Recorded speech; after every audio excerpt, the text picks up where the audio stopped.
പറഞ്ഞു വരുന്നത് ഇവിടെ നിൽക്കുന്ന ഈ ചെടികളിനെ കുറിച്ചിട്ടാണ്. ഇത് കണ്ടോ, ഇതിൻ്റെ പൂ കാണാൻ നല്ല ഭംഗിയുണ്ടെങ്കിലും ഇത് എത്ര അപകടകാരിയാണെന്ന് നിങ്ങൾക്കറിയോ? ഈ തെങ്ങിനെ ഈ ചെടികൾ മുഴുവനായി നശിപ്പിക്കും.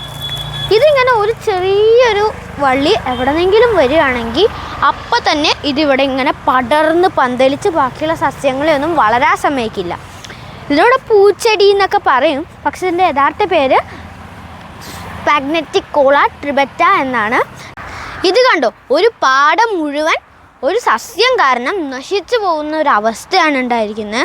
നമ്മളിതിൻ്റെ മേൽഭാഗം കൊണ്ട് മുഴുവൻ ചെത്തിക്കളഞ്ഞാലും കുഴപ്പമില്ല, പക്ഷേ ഇതിൻ്റെ വേരുകൾ പിന്നെയും വളർന്ന് വരുന്നതായിരിക്കും. അതുകൊണ്ട് ഞാൻ പറയുകയാണെങ്കിൽ റൊട്ടവേറ്റർ കൊണ്ടുവന്നിട്ട് എല്ലാം കളച്ചിട്ടിട്ട് അങ്ങനെ വേരൊക്കെ ഉണങ്ങിയതിന് ശേഷം ഇതിനെ മുഴുവനായി മാറ്റിയതിന് ശേഷം നമ്മൾ കൃഷി ചെയ്യാൻ നോക്കുക. എൻ്റെ അറിവ് പകർന്നു തരുന്ന ഈ വീഡിയോ എല്ലാവർക്കും ഇഷ്ടപ്പെട്ടു എന്ന് വിചാരിക്കുന്നു.